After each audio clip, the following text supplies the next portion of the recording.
J'aimerais partir d'une allégorie comique de la condition méta dans la culture pop contemporaine. Je la tire d'une comédie des années 90 du regretté Harold Ramis, Multiplicity, Ma femme, mes doubles et moi, de 96.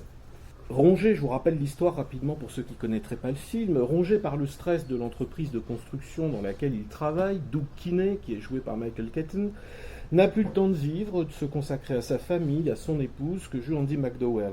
Un chercheur en génétique lui propose une solution, lui fabriquer un double qui pourra le suppléer. La comédie court-circuite donc complètement la catastrophe culturellement attachée par la voix fantastique de Chamisso à Dostoïevski en passant par Poe à la figure du double. Ici, pas de crise de la disparition de l'original au profit d'une copie surpuissante, pas de violence identitaire entre les versions du même.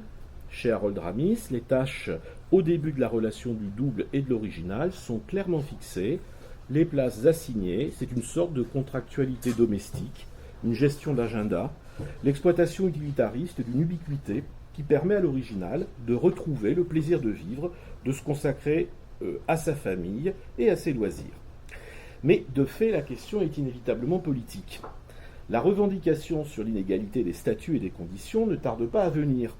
Débordé, surmené, exploité, le double exige à son tour le confort de la suppléance. Le généticien donnera donc au double un double, puis à ce double de niveau 2, un double de niveau 3 encore. Et c'est là que niche de fait mon allégorie du méta. Les doubles du double représentent de façon flagrante un jeu en abîme du processus même de duplication. Mais loin de fluidifier les échanges entre les doubles de niveau supérieur, cette ouverture ne reconduit pas tant à un niveau inférieur la fable politique de l'exploitation qu'elle introduit plutôt l'idée d'un processus en train de se gripper, d'une opération qui était grosse de possibilités, mais qui se défait dans la répétition de son hypothèse idéale de départ. De l'original à la copie, tout allait bien, et rien ne laissait entrevoir la moindre perte qualitative dans le doubling quantitatif. Finalement, l'original et son double sont platement spéculaires et leur relation strictement économique. La complexité symbolique arrive en fait avec la version 2 et 3. Les niveaux inférieurs, c'est-à-dire proprement méta, ceux qui mettent en abîme la relation de doubling entre l'entrepreneur et son premier butler génétiquement dupliqué. Dans Multiplicity, le tiers est la version débile du double. Le dernier double, le niveau le plus éloigné de l'original, a l'esprit particulièrement lent, commet des gaffes à répétition, ne comprend rien à rien, et les actions à accomplir se grippent par l'accumulation de bévues et de quiproquos. Le tiers conduit l'équilibre précédent vers un point de rupture. La fin du film voit le quatuor se séparer, l'original retourne vers son unicité et désormais se réforme dans ses habitudes et profite de sa vie familiale, alors que le double, lui, réussit enthousiaste et performant dans une vie de chef d'entreprise, il occupe pleinement la vie professionnelle que l'original a décidé de délaisser. Quant aux numéros 3 et 4, ils partent tous deux à la fin du film pour la Californie, ouvrir un restaurant à succès sur les plages. L'allégorie de Multiplicity expose une des questions majeures quant aux productions culturelles, formulaires, stéréotypiques et sérielles. Cela du roman populaire du XIXe siècle jusqu'à la culture pop intermédiaire contemporaine. À travers la duplication dégradée, l'allégorie laisse voir, en l'essentialisant comme cœur de sa dynamique, la corrélation problématique de la répétition et de l'évaluation. De ce fait, ce que souhaite Doug Kinney, le sujet original de Multiplicity, ce n'est pas tant une nouvelle vie que le retour au statu quo ante, l'époque heureuse d'avant le burn-out. Il s'agit donc moins dans la duplication d'une innovation radicale que d'une différence minimale qui permette le retour à une situation idéale. En ce sens, ce que montre parfaitement Multiplicity, c'est que la duplication, comme figure de la répétition, n'avorte que si elle perd en qualité. Son principe est éminemment désirable, et sans la logique de la comédie qui vient carnavaliser le processus en un tiers débile, cela pourrait tout à fait valoir comme une forme de vie acceptable. En ce sens, le film d'Harold Ramis fait clairement résonner en plein cœur des plaisirs méta d'un âge postmoderne finissant, on est en 96, un troublant constat quant au discours spéculaire du double, et au-delà à propos des scènes réflexives qu'animait ce double. Multiplicity raconte ouvertement la domestication du principe réflexif attaché au doubling, c'est-à-dire la secondarité de son imaginaire face à la logique économique de son rendement. La comédie néolibérale entérine la disparition de la figure réflexive et critique née avec le romantisme qui identifiait la manifestation du double à une violence ou à une incongruité profondément déstabilisatrice pour le sujet comme pour sa communauté. L'histoire de cette perte, les questions qu'elle pose dans le paysage de la pop culture méta, qui est la nôtre, et les possibilités d'une éventuelle recharge critique des formes méta constituent aujourd'hui l'objet de mon propos. Même si le recyclage, reprise ou réécriture désigne les formes du retour sous le jour positif d'une poétique de la transformation, il est quand même difficile de ne pas constater également, et peut-être partir de là, dans les mêmes structures, dans les mêmes figures, les mêmes thèmes ou les motifs qui reviennent au gré des fictions et des médias, ce qui peut aussi apparaître comme rabâchage, ressassement et pure répétition. Or, si la répétition fait essentiellement question, et s'avère gênante dans une industrie culturelle qui, dans le même temps, entend promouvoir la nouveauté comme son moteur même, c'est parce que, comme le montre la fable de Multiplicity, la répétition est essentiellement pensée comme déperdition des propriétés qui constituent l'identité et qu'exprime l'état antérieur d'un original. Assez rapidement, le coefficient de variation, qui pourrait par exemple être attaché à la différence pragmatique de la situation de réception, ne suffit plus à la distinction des expériences. J'ai beau voir le même film, le même type de récit avec des amis différents et selon des modalités variées, la répétition sémantique et structurelle du produit me pèse. Elle finit par ne plus signifier qu'elle-même, à moins au contraire qu'elle ne m'amène à reconnaître que le plaisir du produit pop est bien celui du même, revenant sans cesse en tant que même. Mais, semble dire la fac d'une Multiplicity, il y a un degré encore plus inquiétant, c'est le moment où la répétition en vient à ne même plus assurer ce plaisir du même, le retour régressif ou fétichiste de l'identique. La répétition marque la dégradation et l'appauvrissement de l'expérience, parce qu'à mesure que revient le même, s'insinue le spectre des premières fois et la nostalgie qui y aurait attaché.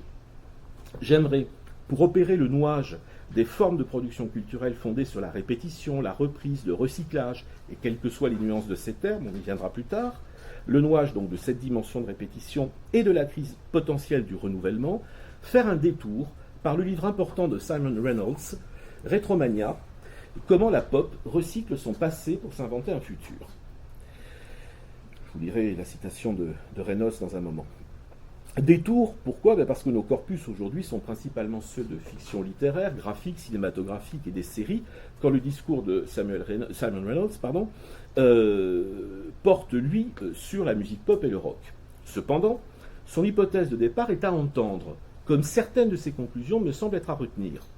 Selon Reynolds, ce qui menace à partir des années 2000 la pop, comprise chez lui comme expression juvénile d'une urgence attachée au présent, c'est que le contemporain immédiat et son exigence de nouveauté et de rupture avec la tradition est entré dans le temps de la remémoration, de la célébration muséale et institutionnelle, des musiques et des formes du passé qui ne cessent d'envahir le présent.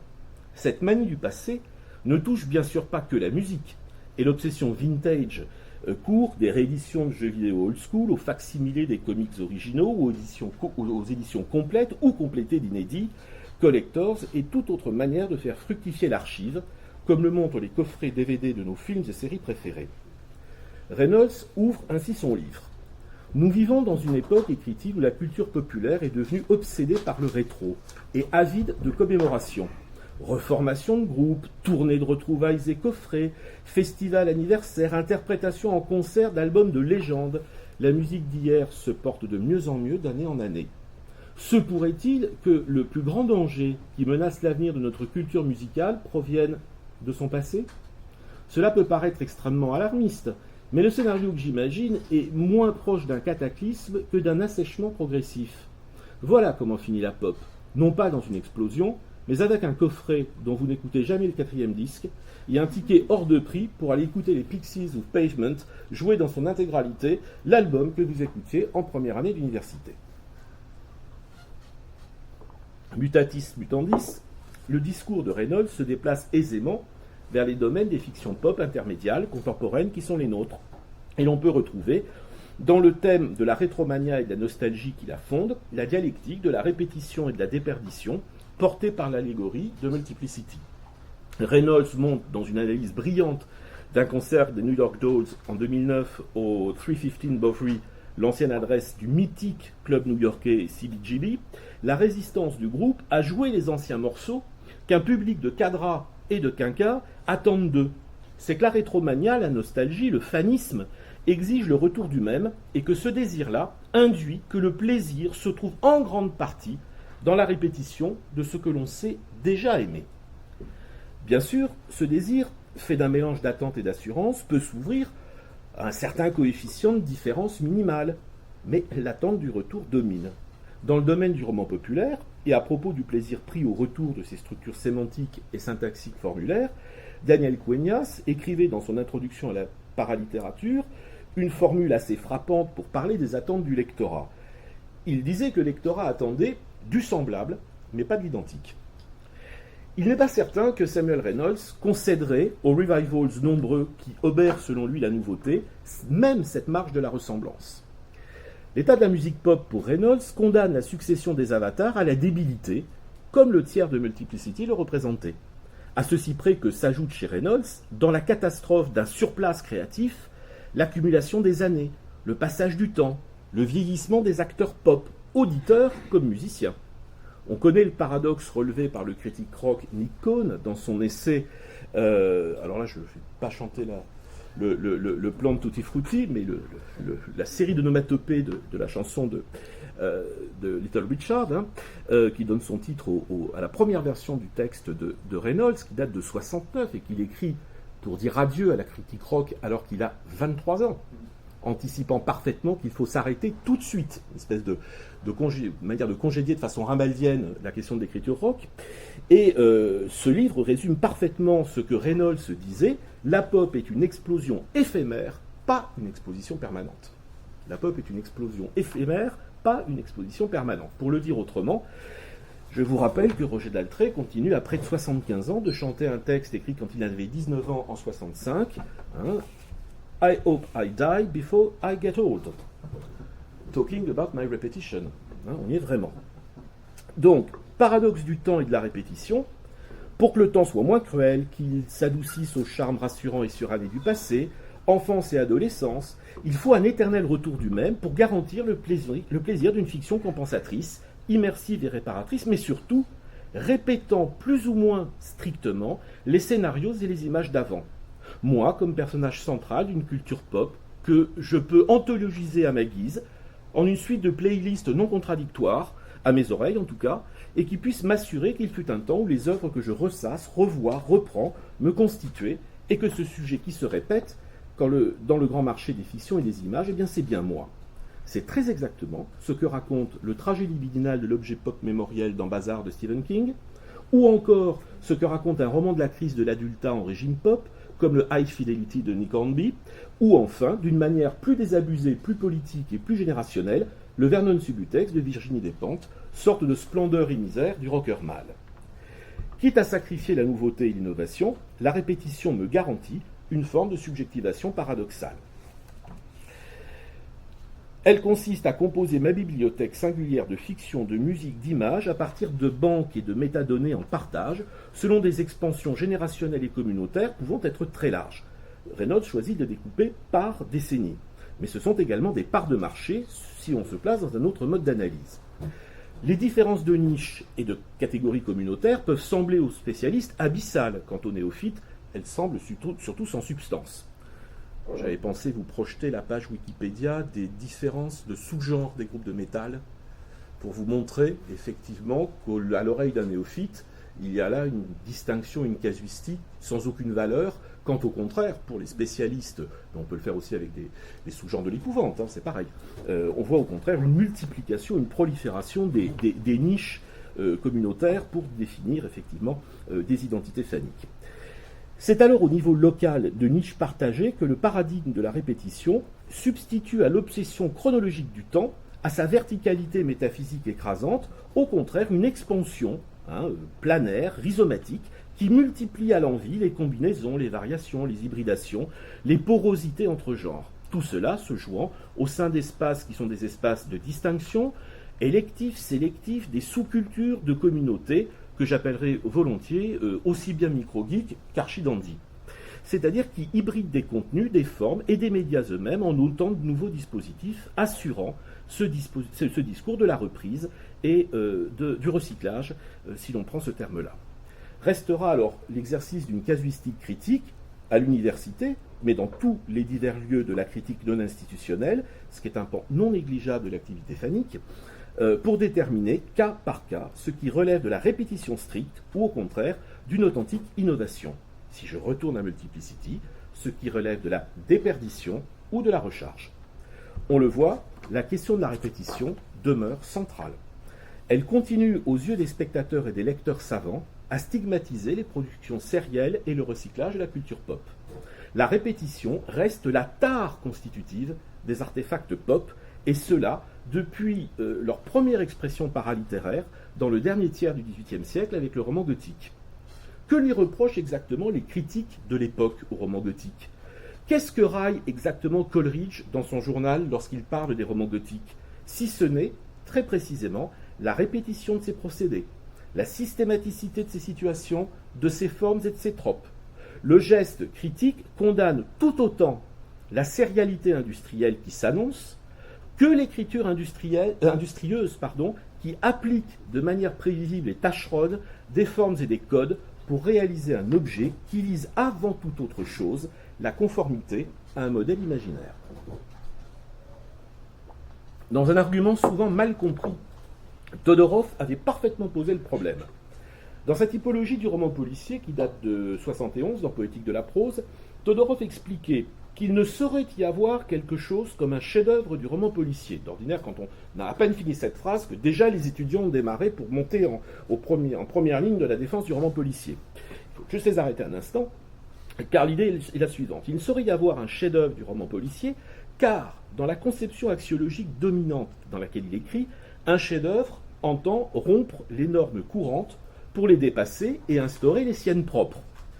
En ce sens, Madame Bovary est bien un chef-d'œuvre parce que dans le paysage du roman du milieu du XIXe siècle, il est une œuvre de rupture, comme Citizen Kane peut l'être au cinéma dans le paysage qui est le sien. En revanche, dit Todorov, le meilleur roman policier est celui qui remplit le mieux le programme générique dans lequel il s'inscrit et qui utilise au mieux les éléments formels qui sont les siens, qui arrive au meilleur résultat avec les contraintes formelles qui le caractérisent et dans le jeu desquelles il décide d'opérer. Vouloir s'en affranchir, les subvertir, les dépasser, c'est sortir d'un programme structural déterminé alors pour faire autre chose. Autre chose que du roman policier, disait alors Todorov, c'est de la littérature. Mais l'argument de Todorov n'est pas d'évaluation, il n'est pas normatif, tout simplement parce qu'il est formaliste. Il déborde l'identification générique par un projet de subversion que, dans sa pensée de la littérature, il identifie à une intention dans laquelle il reconnaît ce qui pour lui est un authentique effet littéraire.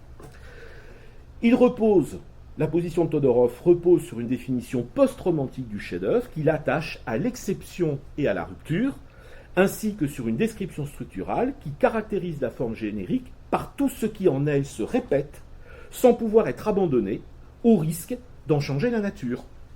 Oui, comment par exemple penser un récit policier sans enquête ? Comment penser un récit de science-fiction sans un minimum de novum ? Donc voilà, dès qu'on sort de ce système-là, alors effectivement, c'est qu'on fait autre chose. Je vous rappelle que dans les années 1920 et 1930, il ne manquait pas de manuels d'écriture pour apprendre à rédiger les intrigues policières. Ce qui veut donc dire qu'il y a bien un modèle, un processus, une carrière, une trajectoire, et qu'on peut produire ces objets, et que la question du talent n'est pas ici le préalable, mais c'est la question de la description formelle du dispositif. Il y avait également, dans les années 30, dans les revues policières, tout un tas de concours opposant lecteurs et auteurs pour trouver les solutions les plus retorses à des énigmes qui étaient posées. Un exemple, il y en avait une, si mes souvenirs sont bons, c'était midi, Grand Central Station, une cabine téléphonique, un homme est assassiné. Exposition, visibilité, meurtre en huis clos, tout y était. 99 solutions ont été publiées par des lecteurs, à charge pour Larry Quinn de trouver la 100e. Ce qui vous montre bien qu'il n'y a pas de solution à un récit policier, mais qu'il y a autant de solutions qu'on peut en inventer. hein. Donc on voit bien qu'il y a là ici un système qui est préalable, et aujourd'hui les universités d'Europe du Nord sont fameuses pour leurs programmes et ateliers d'écriture où s'élabore le modèle imaginaire et narratif particulièrement efficace du polar septentrional. Donc la dimension technique et formulaire de la généricité pop est strictement corrélative des dimensions de la répétition et de l'axiologie. Mais il est possible d'envisager l'articulation de la répétition et du formalisme dans une autre perspective qui pourrait relever de la dynamique auto-légitimante des écritures pop. Ce dernier terme d'écriture mériterait quand même des explications, mais je le prends juste de façon pragmatique. Il me sert à confondre pour le moment les gestes de production et de création dans des domaines qui sont bien sûr différents, ceux de la littérature, du cinéma, ainsi que de la bande dessinée.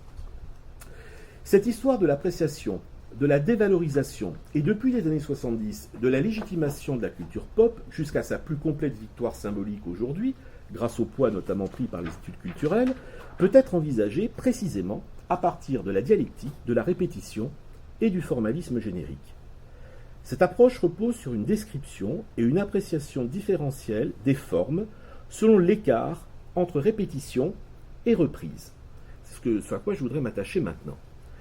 Cette approche qui essaye d'expliquer le fonctionnement des formes pop, des formes paralittéraires comme vous voudrez, par la reprise, est parfaitement compatible, selon des réglages différents, avec toutes les méthodes dominantes qui ont été développées dans les études de la littérature populaire, que ce soit la thématologie, l'analyse structurale, la sémiotique ou les études culturelles.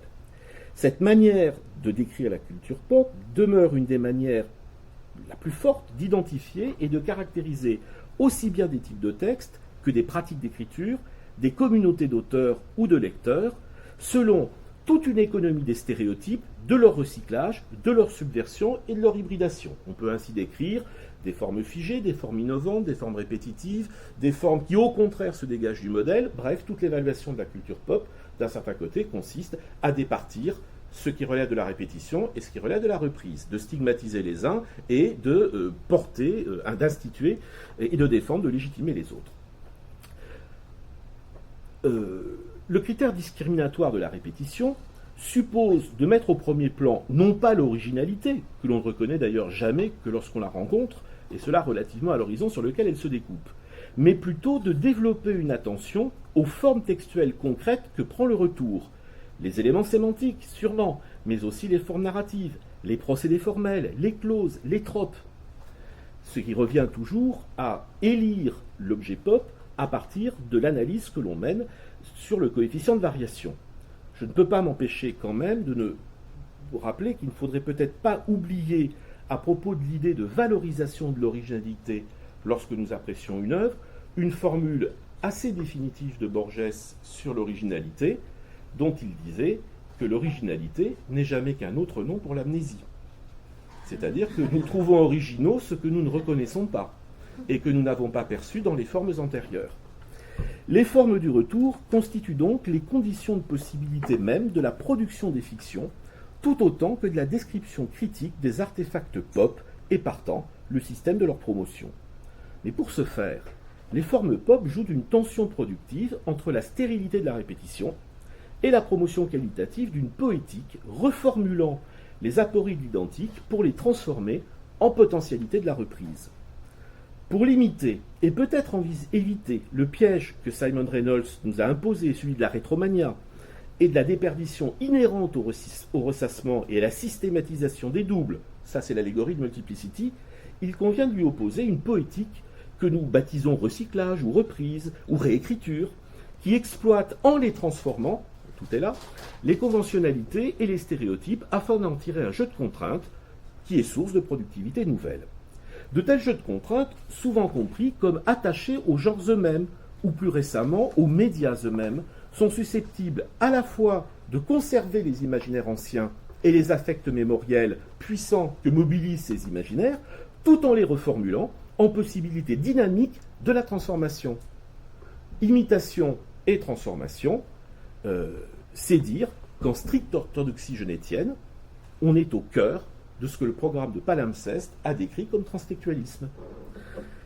C'est donc aussi dire qu'avec l'attention, répétition, recyclage, reprise, on est aussi au cœur d'autres questionnements que nous reconnaissons, les questions par exemple que traitait le paradigme de l'épuisement et de la recharge chez John Barth, ou des caractérisations de la reprise ironique telles qu'elles étaient formulées chez une critique comme Linda Hudson, ou encore la conception de la réécriture postmoderne exposée par Eco dans son apostille au nom de la rose. On voit bien que ces processus de transformation transtextuelle et métagénérique, je reprends le terme à Frederick Jameson, se sont radicalisés dans les années 70 pour s'identifier à la culture postmoderne du recyclage, du pastiche, de la parodie et de la citation. Ces données que je viens de rappeler semblent aujourd'hui dominantes dans la combinaison qu'elles opèrent des formes anciennes et des réécritures contemporaines, et qui font de la reprise des premières les conditions de possibilité d'écriture des secondes. C'est bien sûr dans un tel contexte, qui correspond à l'essor continu des procédures de légitimation institutionnelle de la culture pop, qu'il faudra dans un moment interroger la banalisation des formes et des discours méta dans un champ de production qui essentialise la question de la reprise comme sa dynamique spécifique.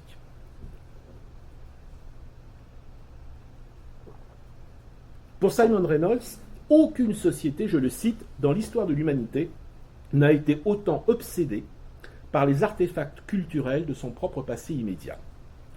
Sans rester dans le domaine musical de Reynolds, il serait facile de trouver des allégories pop explicites de cette obsession dans des fictions inévitablement archi-réflexives. J'examinerai dans un tel instant les raisons d'une telle inévitabilité. On pourrait citer par exemple les thématisations méta du cinéma de Spielberg, de Super 8 en 2011 à Real Player One en 2018. On pourrait montrer la rétromania citationnelle des 3 saisons de Fargo, le Grindhouse de Rodriguez et de Tarantino, ou même l'argument de Westworld, Inception, Dark et autres fictions didactiques méta, comme par exemple le manga Bakunan, d'Obata et Oba, ou son pendant métaleptique américain, The Unwritten, de Mike Carey. Dans une culture qui articule obsession rétromaniaque et spectacle réflexif, la reprise réenclenche les conditions d'un projet expressif se constituant sur le fil permanent d'une négociation formelle, temporelle et culturelle entre la masse considérable des artefacts du passé et la production de ceux du présent. Alain Robbe-Grillet donne comme liminaire de son ultime roman en 2001, La Reprise, un épigraphe tiré du philosophe danois Kierkegaard qui formule exemplairement la dynamique contradictoire de la création pop. Donc c'est le liminaire que Robbe-Grillet donne à son roman. Voilà la formule de Kierkegaard. Reprise et ressouvenir sont un même mouvement, mais dans des directions opposées. Car ce dont on a ressouvenir, cela a été. Il s'agit donc d'une répétition tournée vers l'arrière, alors que la reprise proprement dite serait un ressouvenir tourné vers l'avant. On peut donc distinguer une pratique sclérosante de la répétition et une autre jouant des potentiels transformationnels attachés à la reprise. Bien, mais que signifie concrètement ce champ de possibles offert par la reprise? Comment s'exprime-t-il? En quoi se distingue-t-il des apories de la répétition? Et surtout, en quoi est-il consubstantiellement méta? J'illustrerai ces interrogations par un exemple que je ne prends volontairement pas dans les corpus contemporains de la pop culture, mais dans celui classique du western hollywoodien et de ses reprises, de ses recyclages. Quelles sont les manières de faire revenir une image disparue mais chérie, une image dont l'absence nourrit le souvenir et la nostalgie? Le constat partagé est que cette image est désormais caduque dans ses formes d'inscription contemporaine, après que le crépuscule soit allié à son terme, je pense à Peckinpah et la Horde sauvage, après que la relecture critique de la contre-culture à la fin des années 60 a proposé une interprétation révisionniste de ses discours idéologiques et de ses fabulations légendaires, je pense à Little Big Mar d'Arthur Penn, je pense au Soldat bleu de Ralph Nelson ou à L'Homme sans frontières de Peter Fonda. Enfin, après le détour européen effectué auprès de Leon Corbucci ou Solima. Il y a essentiellement 3 manières d'orchestrer le retour d'une figure oubliée, perdue, désirée. La première est néoclassique.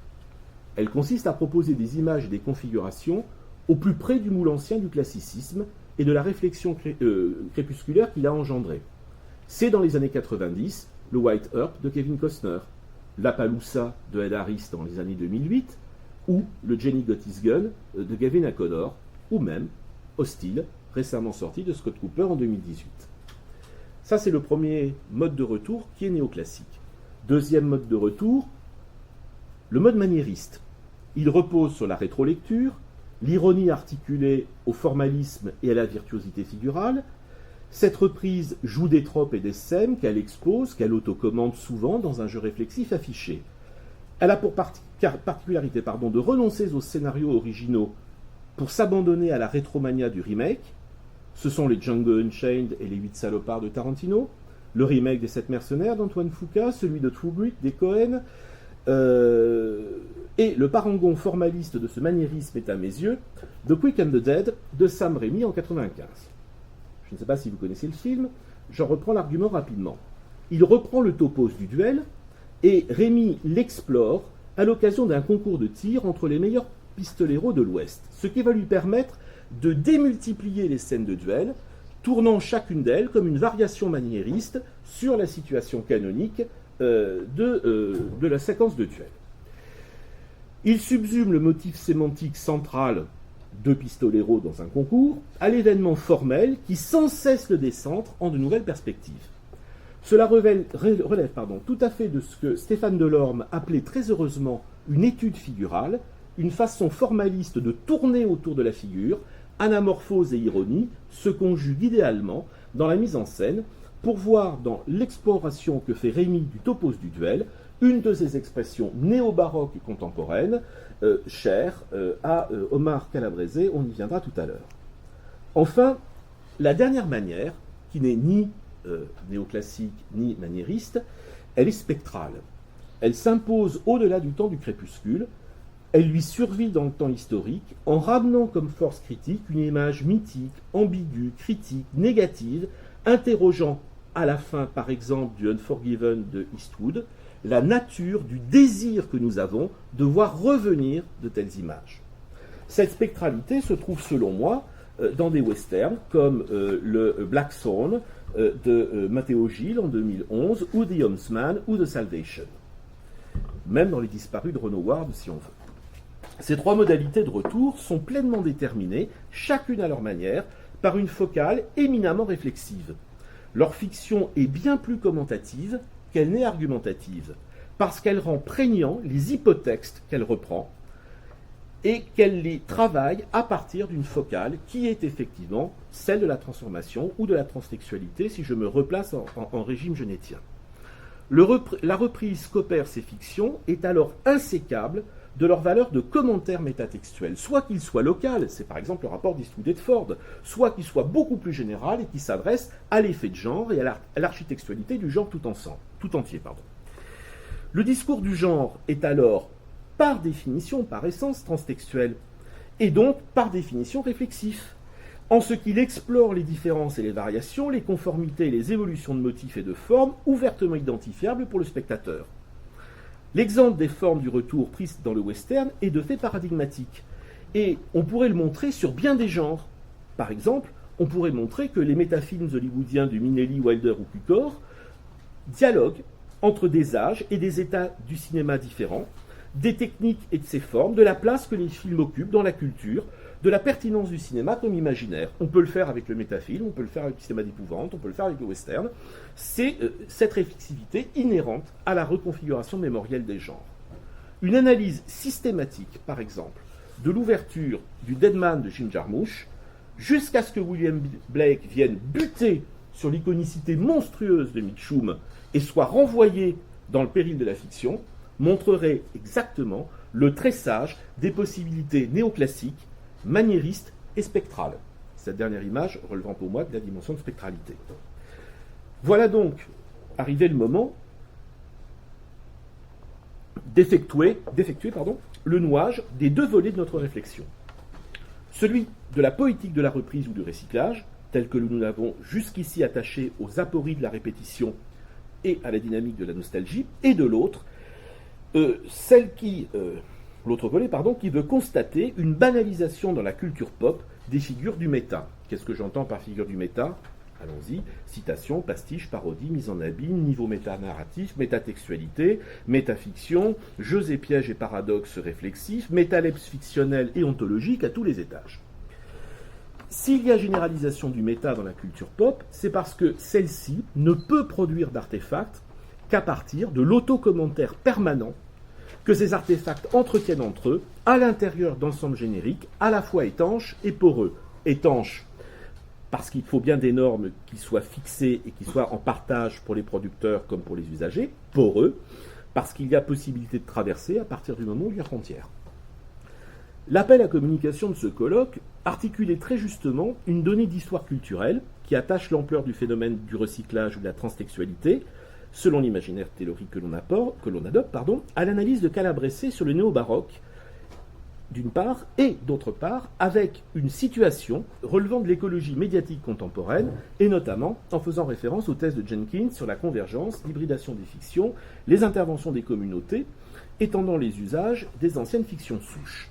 La synergie de ces explications, à laquelle personnellement j'ajouterais volontiers pour ma part la thématisation de la métafiction postmoderne dans la culture de l'épouvante à partir des années 80, et le miroir méta qu'ont profondément scellé dans les formes du récit général, le récit policier, et la façon dont le paradigme de l'enquête et de l'herméneutique indiciaire s'est diffusé absolument partout, cet ensemble conduit à la généralisation d'un constat.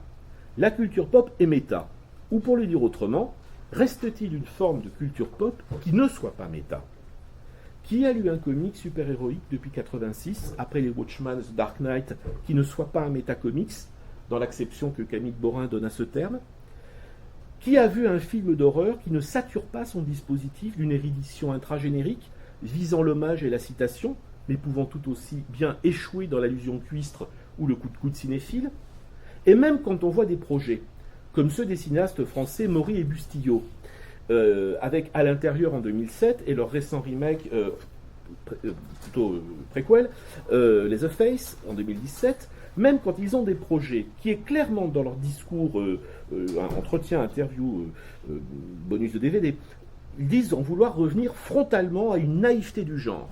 Ils demandent à assumer une absence de distance et vouloir retrouver la brutalité première, parce qu'ils souhaitent, disent-ils, se libérer de la tutelle réflexive de la génération précédente qui était ironique et méta, un peu condescendante de leur point de vue, avec cette brutalité qu'ils aiment. Et ils lisent ici Craven, Carpenter, Argento, Romero, cinéastes par ailleurs qu'ils aiment énormément, mais ils veulent s'en détacher. Quand on regarde leurs films, on constate que les citations de motifs, les scènes en abîme, les figures que les spectateurs eux-mêmes produisent à partir des films, et là, je ne peux pas m'empêcher d'avoir en tête le sens du terme de figure que Martin Lefebvre utilise dans la question de la spectature. Il est bien évident qu'on produit du réflexif dans les films, quand bien même on chercherait à s'en désengager sur le mode d'un retour à la frontalité du genre. Nous sommes des spectateurs qui ont trop vu de films, en fait. Eh bien, de telles perspectives replacent dans la circulation réflexive les films, quand bien même leurs créateurs entendent s'en détacher ou feignent de le faire. J'ai vu, le même soir, le dernier film de Pascal Laugier, Ghostland, et La nuit a dévoré le monde, de Dominique Rochet. Le premier film est une métafiction sous référence Lovecraftienne, jouant d'un système de métalepse, portant les déterminations des niveaux jusqu'au terme de la fiction d'horreur, avec des déboîtements permanents. Le second est une variation intimiste, économisant son gore, mais sans pourtant l'ignorer complètement, qui relève presque d'un cinéma d'auteur très français.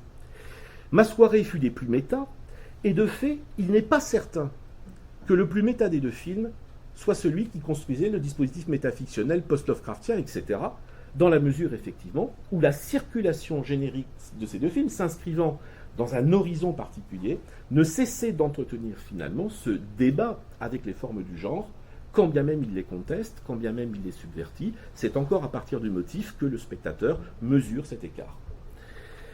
C'est avec un autre exemple que j'emprunte au domaine de l'épouvante, encore une fois, que je voudrais souligner le problème que soulève le ressassement néo-baroque des figures méta.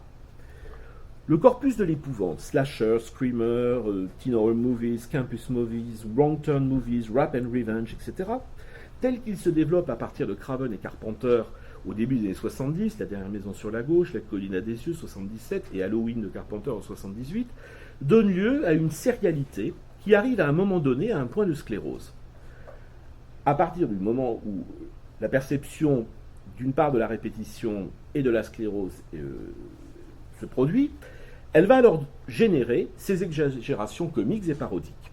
C'est Craven lui-même en 1996 qui intellectualise la reprise parodique sous le prisme du méta, en ouvrant une relecture ludique, analytique et hyper réflexive avec le premier Scream, film d'une série de 4 entre 1996 et 2011. Dans le film, il ne s'agit pas seulement de thématisation des conventions ou de mise en abîme plus ou moins appuyée, mais on découvre des jeux métaleptiques parfois surprenants, parce qu'ils supposent une authentique capacité spectatorielle à jouer avec les instances énonciatives et les niveaux diégétiques et métadiégétiques. 2 ans plus tôt, Craven, avec Freddy sort de la nuit en 1994, le 7e et dernier avatar d'une série qu'il avait lui-même délaissée devant sa médiocrité, et Carpenter, avec l'Antre de la folie, avait, de façon presque synchrone, exploré l'articulation de l'horreur et de la métafiction pour produire 2 films très singuliers et qui possédaient d'authentiques propriétés déstabilisatrices dans le cadre du marché de l'épouvante et du spectatorat auquel ils s'adressaient. Pourquoi je précise ce point ? Tout simplement parce que des paradoxes méta dans le cinéma fantastique, on en trouve autant qu'on en veut, notamment chez Polanski, chez Raoul Ruiz ou chez Wojciech Has, dans La Clepsydre ou dans le manuscrit trouvé à Saragosse. Mais avec ces cinéastes, on n'est précisément pas dans ce qu'il convient symboliquement et institutionnellement d'appeler des expressions de la culture pop. Scream est donc une parodie archi-réflexive de films d'horreur, mais qui tire ses effets horrifiants des enjeux réflexifs eux-mêmes. Scream va alors connaître très rapidement lui-même sa parodie avec une série comique qui, elle, ne parodie pas le premier corpus des films d'épouvante, mais parodie précisément le dispositif de Scream que produisait Craven. La série des Scary Movies, lancée par Keenan Ivory Wayans, 5 films de 2000 à 2013, est donc une parodie de parodie. C'est une méta-parodie, si vous me permettez la formule. Mais que parodie-t-elle exactement, si ce n'est le dispositif réflexif lui-même, faisant alors, de mon point de vue, parfaitement voir la neutralisation absolue de la charge réflexive présente dans Scream. Dans Scream, le réflexif était une sorte de gain ludique. Il permettait un jeu critique d'interprétation et de plaisir pris à cette interprétation sur un matériau de la culture pop qui était le film d'épouvante. Scary Movie me semble relever de la façon la plus cynique que la réflexivité est bien désormais à compter au rang des stéréotypes de la culture de masse et que partant, elle génère sa propre parodie dans un degré de dévitalisation qu'on est libre de trouver amusant ou pathétique.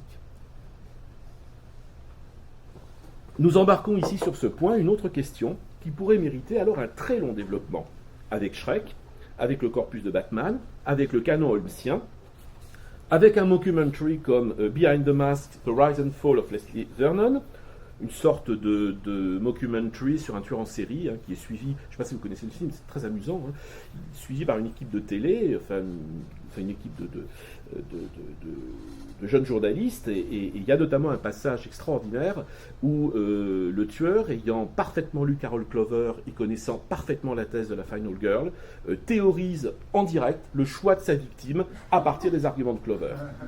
Donc là, on est vraiment rentré dans un dispositif qui peut absolument rendre méta la critique même du méta. Donc on est rentré à un degré de déboîtement qui est tout à fait fascinant. Cette question est rendue patente dans la relation de l'hypertexte parodique de Scary Movie avec son hypotexte qu'est Scream. Comment rendre compte des parodies dont des hypotextes référentiels sont inconnus des lecteurs et des spectateurs ?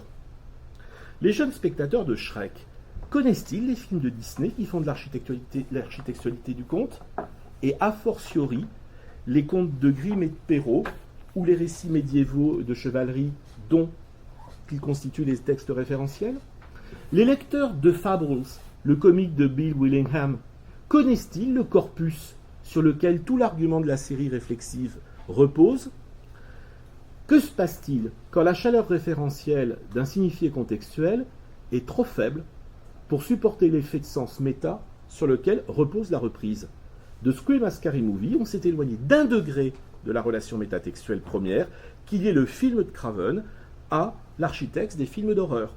Il semble que dans l'âge du méta généralisé, le procédé parodique n'a pas besoin du terreau référentiel initial. Les films, en parodiant une parodie, font du film souche un socle hypotextuel autosuffisant. De fait, l'effet de son dédoublement revient à annuler sa fonction parodique.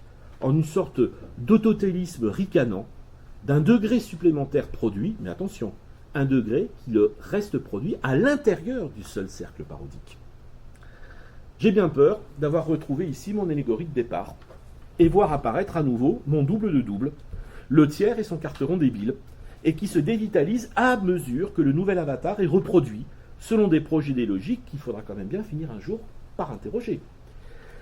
C'est là où Francfort va revenir. Si cette banalisation qui fait constater en tout point de la culture pop la saturation des marqueurs de réflexivité fait question, c'est parce que si on envisage les choses du double point de vue, d'une part de l'axiologie des objets culturels, et notamment littéraires, et de l'autre d'une histoire longue des formes réflexives, mais c'est qu'il n'en a pas toujours été ainsi. Rappelons-nous un instant de l'enfance critique de nos lectures, de nos visions de films, d'une innocence qui s'attachait à la représentation mimétique, à la fiabilité de la voix narrative, au vraisemblable des actions et des psychologies, l'époque où nous lisions dans la transparence de la motivation et des lois de causalité, bref, à tout ce qui nous permettait de lire aussi bien Balzac que le régime dominant des fictions populaires, c'est-à-dire, rappelons-le, l'écrasante majorité des textes, et qui nous permettait de nous abandonner avec un plaisir immersif total aux formes du récit et aux transactions avec la fiction. Et puis, vinrent ces œuvres, et très différemment pour chacun d'entre nous, qui renversaient tout cela. Et je ne parlerai donc un instant, vous m'en excuserez, que pour moi. Ce fut dans mon cas Jacques le Fataliste, et Agatha Christie, Le meurtre de Roger Ackroyd, et Queneau, et Sterne, et Nabokov, La Méprise, et Borges, Brotigan, Perec, Calvino, et Gottlieb, Michael Powell et Hitchcock, et donc De Palma, Woody Allen et Godard, mais aussi Tex Avery, et la métalepse radicale de ces crayons qui repousse de la mine Crazy Squirrel quand il court trop vite et qu'il sort du champ, et révélant ainsi le cadre, et donc le médium qui est en train de le produire. C'est également Blow Up, le photographe de Blow Up, déconstruisant plan à plan la question des cadrages et du montage. Et puis c'est Gaston Leroux, et la grandiloquence hyperbolique d'une parodie de Sublime Hegélien qu'il transforme de façon rigolarde. Enfin, c'est la complexité des mises en abîme et des ekphrasis chez Lovecraft. Moins qu'un trajet biographique qui redit le chemin que j'ai parcouru, je voulais citer ce type de texte. Pourquoi ? Parce que toutes ces inscriptions réflexives ne fluidifient pas le récit et la fiction, ne s'y intègrent pas. Au contraire, elles le malmènent, elles le défont, elles surgissent telles des voix intempestives, comme celle du narrateur de Diderot, ou le regard caméra de Michel Poicard dans Un bout de souffle. Rappelez-vous, si vous n'aimez pas la mer, si vous n'aimez pas la montagne, si vous n'aimez pas la campagne, allez vous faire foutre. Elles surgissent pour déranger l'ordre du récit, pour casser les règles, pour indisposer les cadres de la représentation narrative ou iconique. Des interruptions, des irruptions, des disruptions, faire un hiatus, un accroc dans le texte, tirer un fil qui, à le suivre, risquerait bien de détricoter tout l'édifice. Parmi les sens de réflexivité, il y en a un que j'aime tout particulièrement et que l'on retrouve en physique du mouvement. La réflexivité est la science qui mesure l'effet rebond d'un corps rencontrant une surface, c'est-à-dire rencontrant un obstacle. Rappelez-vous, avant que tout ça soit devenu un stéréotype, il fut un temps biographique peut-être, ou collectif, culturel, où l'on se prenait la réflexivité en pleine face, où le choc de l'incongruité n'était pas un gimmick habile, un temps où les œuvres, un temps et des œuvres où le méta n'était pas cosmétique, mais était critique. C'est une chose d'être un rêveur s'éveillant, même conscient du stéréotype dans lequel on se trouve, c'en est une autre d'être un rêveur rêvé par un autre rêveur. La réflexivité comme choc et comme rupture, voilà ce qui a longtemps constitué la valeur de sa charge critique et le sens de sa manifestation dans les œuvres. Lorsque dans Figure 3, Genette définit la métalepse, il y voit avant toute chose, je cite, un effet de bizarrerie bouffonne ou fantastique, qui montre bien que la transgression, fin de citation après fantastique, qui montre bien que la transgression de niveau narratif diégétique et ontologique est attachée à sa relative exception, dans le régime d'un texte. En ce sens, la métalepse devrait être une incongruité, l'est-elle encore. Dans un tel état de généralisation culturelle pop, les motifs réflexifs du plus évident, la mise en abîme et l'allusion référentielle, au plus complexe, comme les dispositifs métafictionnels qui mettent en crise les frontières entre les mondes, ont-elles conservé leur potentiel critique intact ? En effet, si tout est réflexif, alors autant dire que plus rien ne l'est. Si toute frontière suppose sa porosité et que tout niveau généralise l'effet de possibles métalepses, alors aucune transgression authentique n'est possible dans un régime de transparence et de fluidité absolue. Quel pouvoir de décentrement conserverait la fiction si l'effacement des limites est acquis et thématisé dans les fictions elles-mêmes, si elle est un préalable et non pas un horizon? Après tout, c'est peut-être une bête affaire générationnelle ou une chronologie biographique de mes lectures qui me fait bâiller littéralement devant l'argument méta de Inception de Nolan, tout en étant bluffé par les effets de monde que déploie son imagerie numérique. Alors qu'aujourd'hui encore, je ressens toujours aussi fortement ce qu'il y a d'absolument, de radicalement subversif pour l'idée même de récit et de fiction, dans un récit Ouroboros, vous savez, ce serpent qui se mord la queue, si vous voulez, un récit de 3 pages, pas besoin de plus, chez Cortázar, et qui s'appelle Continuité des parcs, et qui pose absolument le paradoxe de ce que je suis en train de faire, c'est-à-dire de lire un récit de fiction. Par leur subversion des cadres représentationnels, narratifs et fictionnels, par l'introduction spéculaire des instances énonciatives et productrices, par leur inscription de la matérialité des médiums, les formes réflexives ont toujours été à entendre comme des problèmes surgissants, d'accord, souvent de façon ludique, mais des problèmes tout de même. En ce sens, parce qu'elles sont d'abord apparues comme surprenantes, sophistiquées, subversives, les figures réflexives ou les boucles paradoxales du méta ont pu être décrites comme les meilleurs agents d'une conception critique de l'expression artistique, servant la valorisation des œuvres, de courants ou d'artistes qui s'en prenaient au régime dominant et normé de la représentation. Si l'on faisait l'histoire de l'institutionnalisation et de la légitimation des auteurs et des œuvres de la littérature populaire, il faudra bien la faire un jour, de la littérature populaire, de la culture de masse, aujourd'hui de ce qu'on appelle la pop culture, ou les médias culture, terme français employé plutôt autour de l'équipe Maigret et Massé. Une stratégie, on pourrait montrer le rôle considérable qu'a joué ce que j'appellerais la plus-value réflexive. Une stratégie aura donc consisté à montrer la littérarité, la complexité de la textualité paralittéraire. J'assume pas le terme de paralittérature, je l'emploie tout simplement parce qu'il est pratique, et dès lors qu'on l'emploie, c'est qu'on désigne le texte populaire dans une espèce de relation d'altérité à ce qui serait de la littérature. Mais il est intéressant de voir comment on a pu doter le texte paralittéraire d'une qualité réflexive qui permettait alors de faire d'auteurs parfaitement conscients du travail de la forme et de la langue qui était le leur, et qui travaillaient depuis les territoires des genres d'authentiques écrivains. Là où l'on ne voulait voir en eux d'ordinaire que des professionnels aliénés dans une pratique alimentaire conçue aux antipodes de la création authentique. La réflexivité a donc littéralement servi les stratégies de légitimation des cultures pop, permettant ainsi de valoriser les figures et leur production. Pourquoi ? Tout simplement parce que la théorie littéraire, à partir des années 60, a fait de la réflexivité un des critères définitoires essentiels de la littérature. Elle a fourni ainsi une ligne de combat qui s'est jouée au plan textuel et qui a conduit à légitimer sur le terrain le plus esthétique qui soit des œuvres qu'on n'imaginait pas pouvoir défendre sur ce terrain.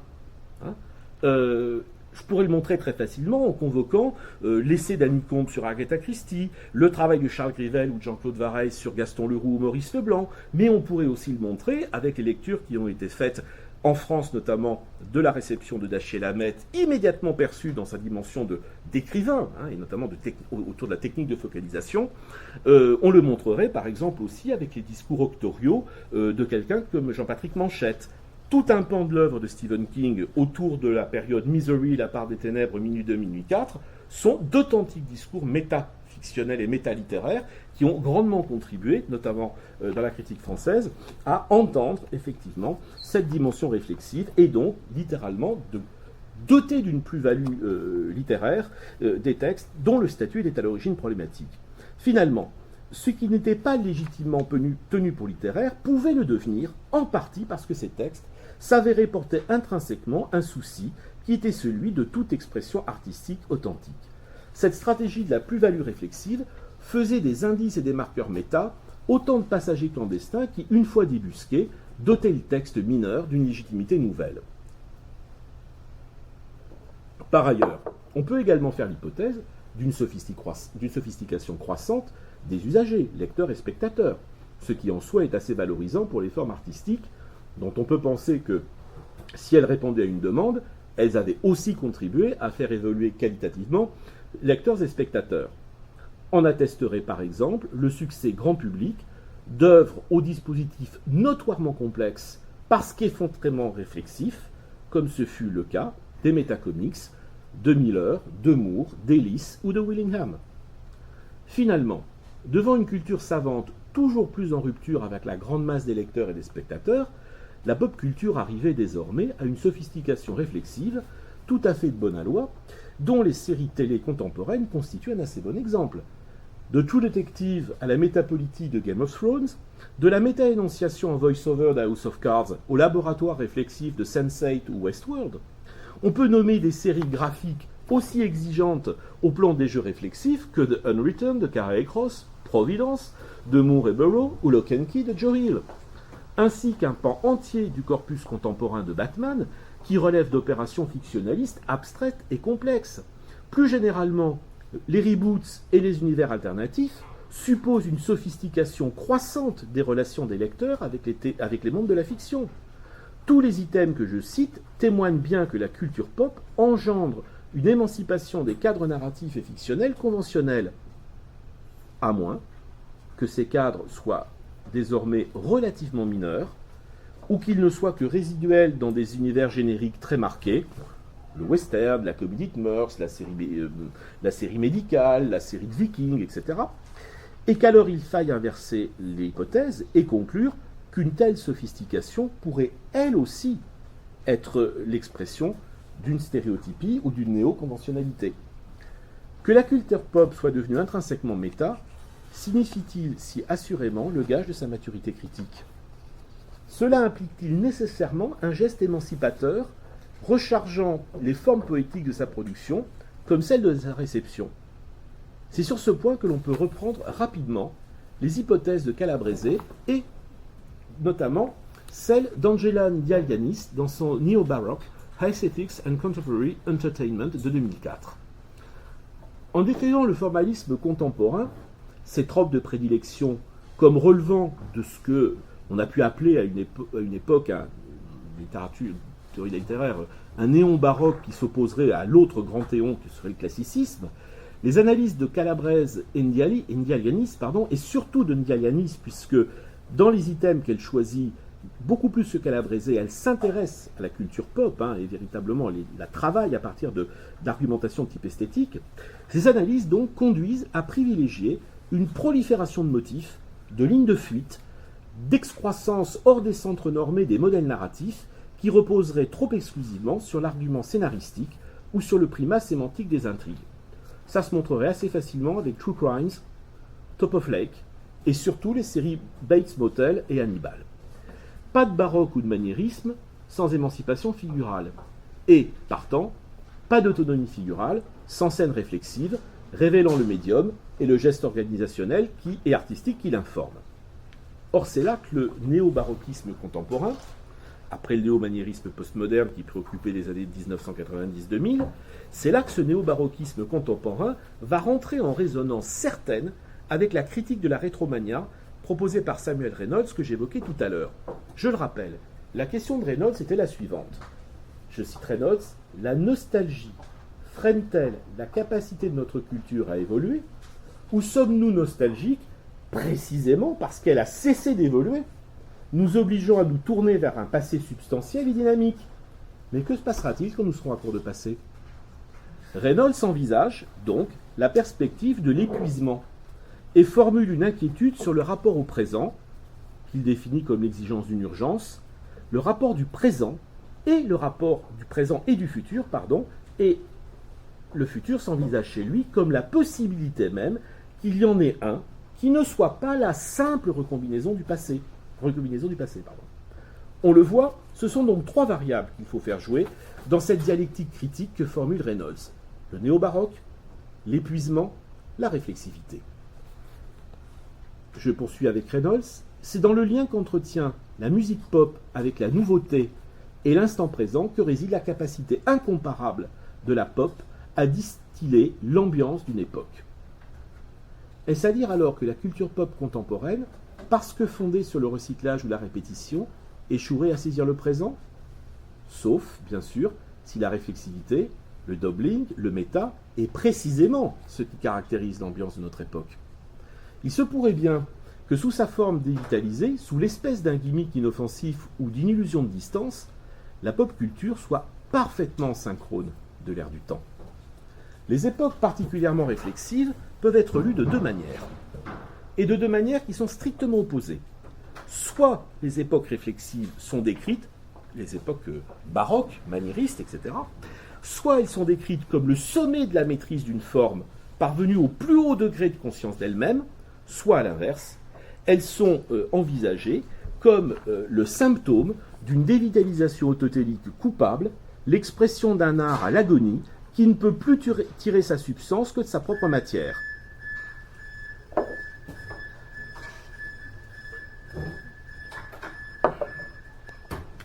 La première perspective voit dans le geste baroque et maniériste, dans le formalisme réflexif, dans l'autotélisme de l'art et l'autoréférentialité de l'œuvre, une résistance au discours dominant et centralisateur.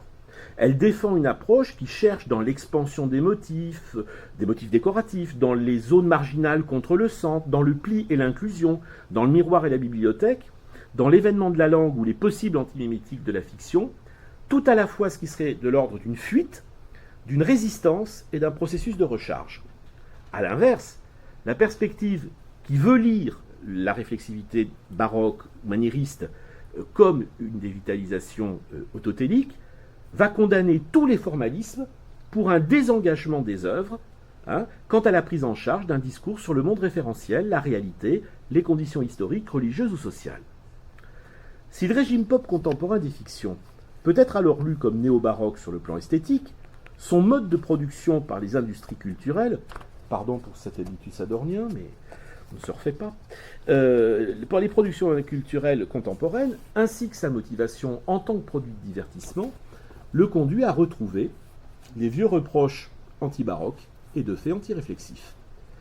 C'est ce que faisait finalement de façon implicite ma remarque au passage, comme ça, opposant une réflexivité que je trouve inessentielle chez Nolan, là où je lui reconnaissais une valeur critique chez Cortázar.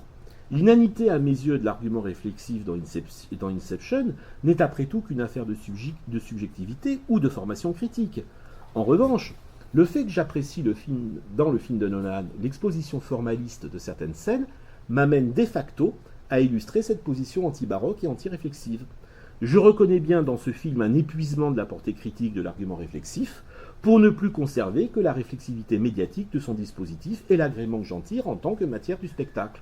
Libre à moi de trouver Avatar un médiocre western, mais un métafilm passionnant sur la manière de fabriquer des images et de représenter des interactions entre les mondes. De neutraliser toute lecture sémantique au nom précisément de la répétition, de la reprise dont je juge des ficelles fastidieuses, mais ne plus en opérer qu'une lecture réflexive, le discours que Cameron tient sur la question des images et de son rapport à la technologie. Ce faisant, je valide contre ma propre position légitimante et inclusive, un argument anti-baroque, et je conserve une réflexivité de spécialiste méta, un peu dandy, coupée du flux commun des grandes fictions partagées, dans lequel l'argument réflexif constitue la portion congrue et ne relève plus que du motif technologique et des meilleures conditions d'accomplissement du spectacle. Privilégier la séduction baroque sur le contenu de l'argument, donc la forme sur l'intrigue, la figure contre le récit, l'autonomie du monde sur l'allégorie disponible pour mon présent, c'est-à-dire ne pas croire un instant à cette histoire d'Indiens, de Gaïa, de fables écologiques, d'impérialisme néolibéral, etc., peut constituer un sérieux écueil pour tout spectateur désireux de trouver un discours consistant tenu sur son monde à partir d'une focale de science-fiction telle qu'on peut la trouver dans 2001, Solaris ou Stalker. On voit donc qu'à mesure que la réflexivité s'est répandue dans toutes les strates de la culture pop, et après que cette extension ait pu constituer le processus dynamique d'une complexification et d'un enrichissement mutuel des œuvres, de leurs auteurs et de leur public, la question de sa dévitalisation, c'est-à-dire de sa neutralisation critique, se pose d'autant plus qu'elle intervient dans un contexte qui associe critique du formalisme, anti-réflexivité et anti-baroquisme. Il ne manque plus qu'un vieil ennemi à faire venir à la table, c'est l'argument anti-escapiste, qu'on connaît bien, en tout cas chez les spécialistes de fantastique, de SF ou de ces littératures dites de l'imaginaire.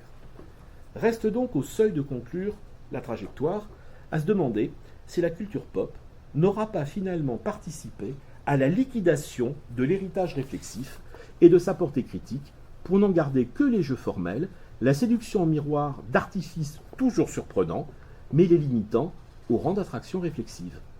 Finalement, par cette neutralisation des valeurs critiques et subversives de la réflexivité, la culture pop offre un argument de poids aux ardents opposants à toute dépragmatisation des récits de fiction et à toute dimension autotélique ou autoréférentielle des œuvres. On sait tous qu'il y a de puissants mouvements de balancier critique et que l'heure n'est plus au méta aujourd'hui, à la réflexivité et aux enjeux de la fiction autotélique, et aux jeux de fiction autotéliques. On entend désormais de nombreuses injonctions critiques d'en revenir au factuel, à la dimension d'archive de la littérature, ou l'inverse, à la dimension littéraire de l'archive, à la nécessité éthique de prendre en compte les réalia, le monde dans son urgence politique, économique et sociale.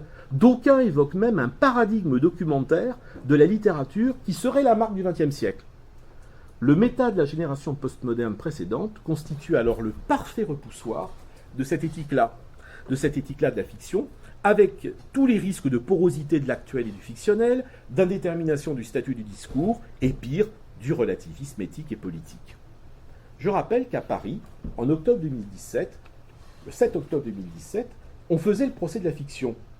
Procès lors duquel s'affrontaient à nouveau ségrégationnistes, ceci est de la fiction, ceci n'en est pas, urgence de faire repasser la frontière, et de l'autre côté, des historiens notamment, défendant les vertus de l'histoire contrefactuelle aux côtés d'écrivains et de philosophes rapidement soupçonnés de panfictionnalisme. Dans ce contexte, on peut bien comprendre que les jeux formels de l'économie de la reprise, les miroirs et les plaisirs méta, ne soient plus à l'ordre du jour. Pire, qu'ils soient les signes d'une pratique conventionnelle, normée, productrice d'illusions dérivatives. Si de tels jeux sont désormais caractéristiques de la pop culture, et que ceux-ci, par la banalisation, n'ont même plus l'argument de leur portée critique, le discrédit sur cette ludicité coupable et irréalisante est désormais complet, avec la démotivation de la perspective réflexive réduite à une sorte de néo-stéréotype méta. On atteindrait ici l'ultime étape de l'aliénation, dont seraient essentiellement vectrices les logiques capitalistiques, industrielles et médiatiques qui président à la production de la culture pop. Mais si l'on entend encore, de façon têtue, croire à une dimension critique de ces fictions, certaines d'entre elles, et de les maintenir alors dans la continuité d'une tradition théorique, qui les envisage comme d'authentiques procédures de complexification émancipatrice des lecteurs et des spectateurs, peut-on encore penser qu'il y ait des formes de réflexivité, d'où la parenthèse DS dans mon titre, qui seraient encore possibles dans les médiacultures contemporaines? Le dossier s'ouvre, la question est trop large pour une conclusion, ou même une typologie des réponses. Je ne voudrais faire que 2 propositions pour conclure, et proroger l'inscription de formes et de questions que l'on peut aussi penser dans un écho lointain d'une tradition romantique, comme des propriétés qui sont consubstantielles de l'œuvre et de la pensée qui les informe. Première idée,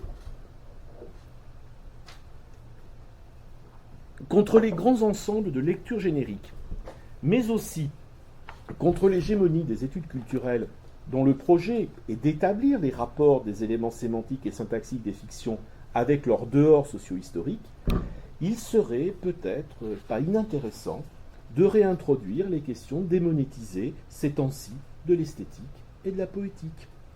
Parce que la première, l'esthétique, n'est pas un système d'évaluation normatif, mais une réflexion sur la comparaison et l'examen des singularités dans des ensembles dont les contours sont des préalables à établir.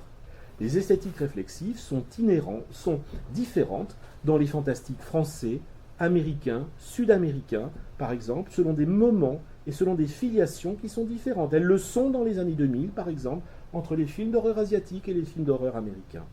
Et seule l'analyse textuelle et formelle, j'ose pas dire la microlecture, seule l'analyse textuelle et formelle est à même de mettre mutuellement à l'épreuve l'œuvre et la théorie, de vérifier au risque de l'interprétation et de la prise de position critique ce qui distingue, différencie le produit de l'œuvre, la répétition démotivée, de la recharge s'effectuant dans la reprise. Bref, la prolifération numérique de Matrix contre le classicisme du montage auquel répond le Existence de Cronenberg.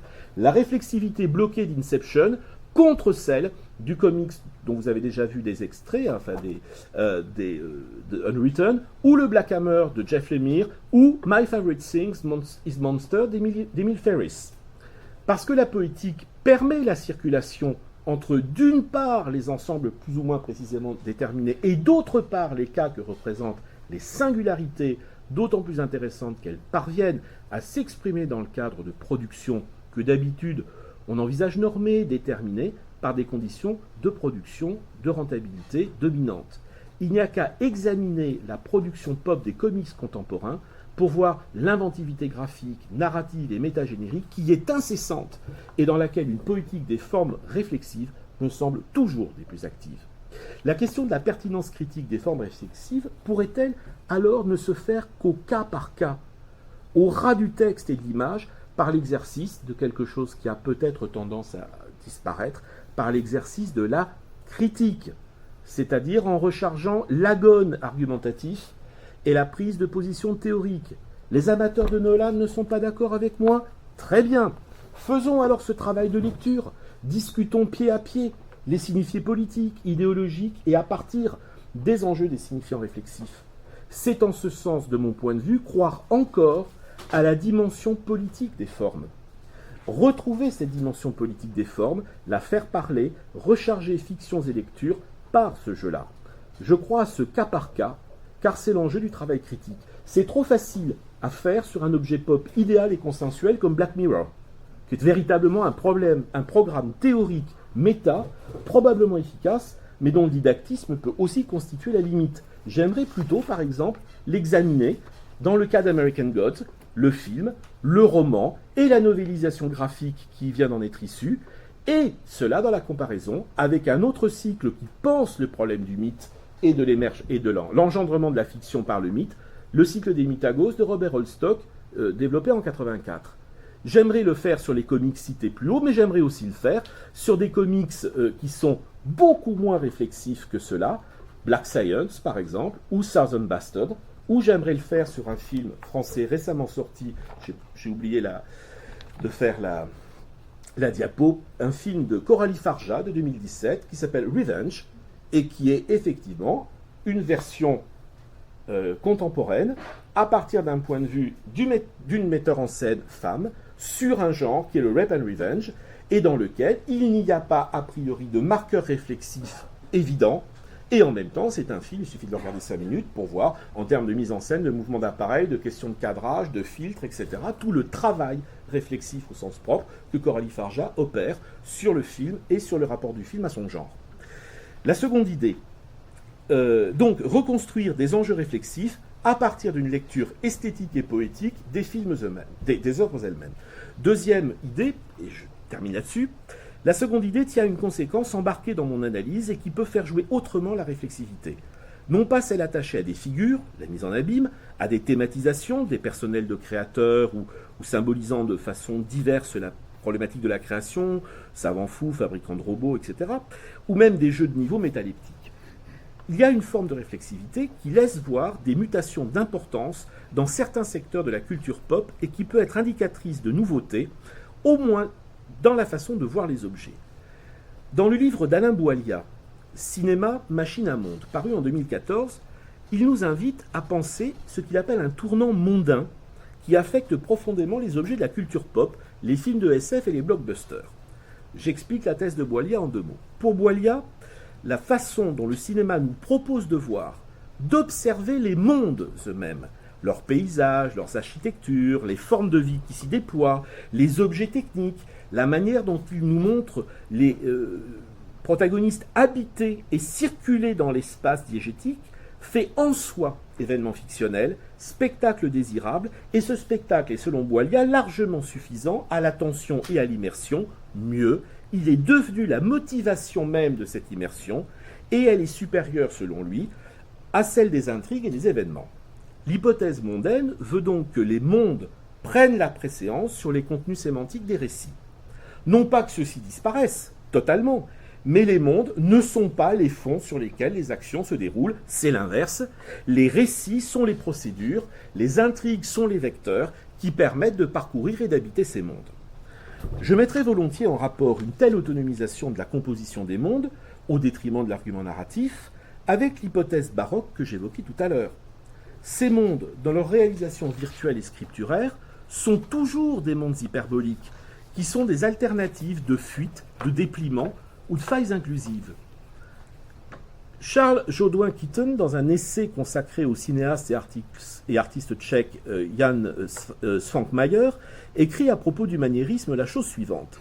La tendance à l'hyperbole, à communiquer une idée par le biais d'une expression qui la dépasse, se manifeste dans cette particularité du maniérisme à laisser la matière céder la place à la manière.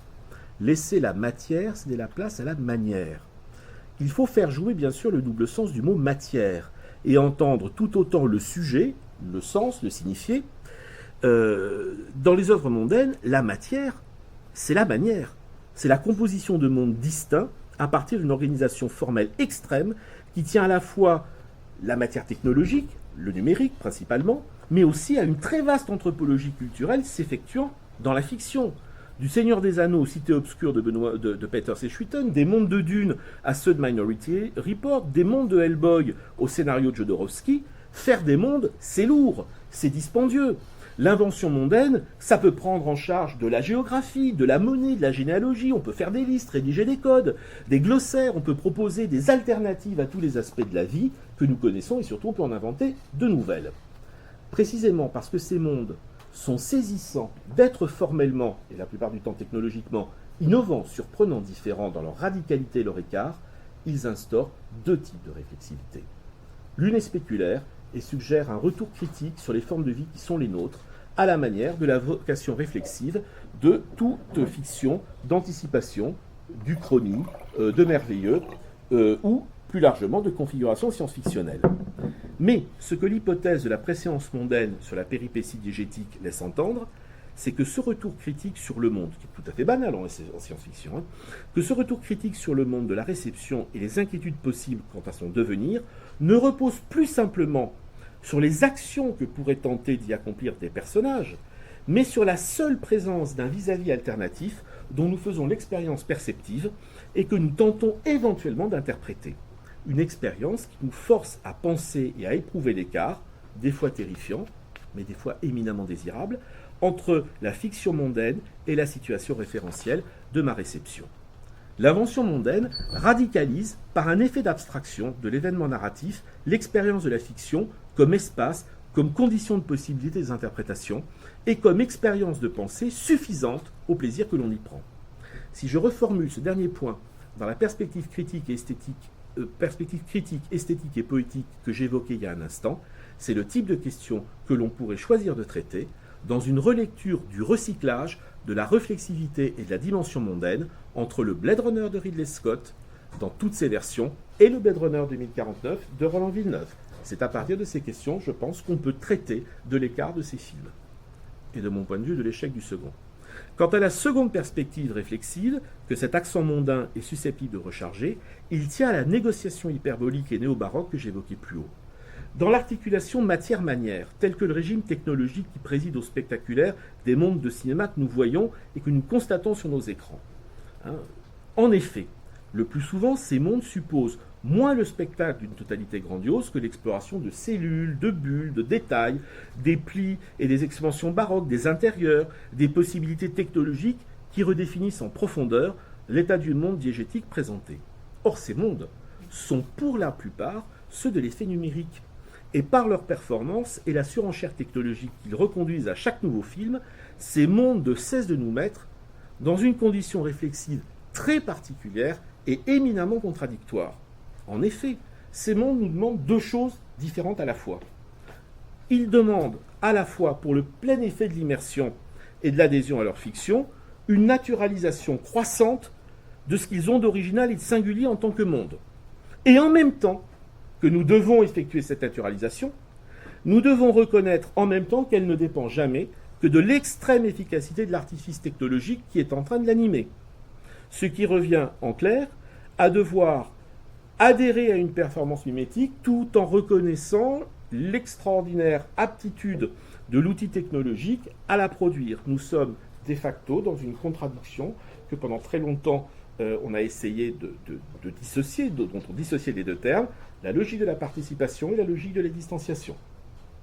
Eh bien, par définition, les univers mondains nous font spectaculairement constater la logique de l'adhésion immersive, ce que j'appelle la naturalisation, mais on ne peut le constater qu'à partir de la reconnaissance de l'extraordinaire technicité de leur artifice. Hein. C'est le côté bluffant des autres, et j'allais dire de la surenchère technologique que le cinéma américain, notamment hollywoodien, mais pas seulement, est en train de développer. Donc on le voit bien, au cœur de ces histoires, on fait l'expérience d'une altérité mondaine, on passe d'un monde à l'autre, on voit des mondes qui en contiennent, qui en engendrent, qui en détruisent d'autres, mais on ne le fait qu'à partir d'une permanente reconnaissance de la matérialité, du dispositif médiatique au sens du dispositif technologique, qui peut lui-même se constituer en spectacle. Hein, et bien entendu, pour tous ceux que les films de super-héros, tous ceux qui dans cette salle trouvent que le blockbuster de super-héroïque est souvent, comment le dire, de façon non polémique, que son scénario pourrait tenir sur une feuille de papier à cigarette, par exemple, mais qui sont emballés, par exemple, par toute la séquence d'ouverture du Dr. Marvel, par exemple, hein, une sorte de relecture de l'ouverture d'Inception de Nolan, voit bien que à la fois la puissance immersive du cinéma est requise, et qu'en même temps, ce qui fascine dans le spectacle n'est bien sûr pas l'actentialité, ni l'agir des personnages, mais l'agir de l'image elle-même. Hein, de l'image lui-même. Et là, on retombe exactement dans la définition que, je ne sais pas, Danet avait quand il parlait du maniérisme au cinéma. Le maniérisme, c'est le moment où il ne se passe plus rien pour les personnages, mais où tout se passe pour l'image. Hein. Donc c'est le moment où, effectivement, le spectacle est maniériste au sens où Danet l'employait. C'est vrai du cinéma mondain, au sens de Boilia, c'est vrai du blockbuster hollywoodien.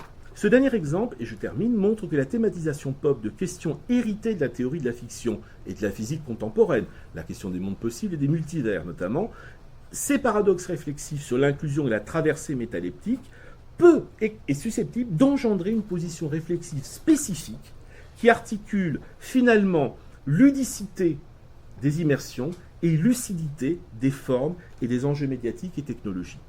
Finalement, la recharge réflexive dans la culture pop ne dépend pas seulement des œuvres ou des formes médiatiques, elle ne peut se limiter à l'inscription d'indices, de marqueurs dévitalisés à force de stéréotypies qu'il nous faudrait restaurer dans leur efficacité formelle ou sémantique. Cette recharge réflexive dépend donc du type de lecteur ou de spectateur, de joueur que nous sommes. Et si la réflexivité était dans l'œil, comme la célèbre formule du critique Hello, un ami de Maupassant, le disait, lorsqu'il disait la formule est « le fantastique n'est pas dans l'objet, il est dans l'œil ». Et si la réflexivité était une propriété spectatorielle et lectorale, particulièrement développée dans les âges méta, à l'issue de lecteurs formés à, certains textes et certains films, et qu'à ce moment-là, le souci et le possible réflexif seraient une manière de laisser ouvertes des œuvres, des images et des spectacles qui dépendraient alors de la manière dont les textes sont lus et dont les images sont vues.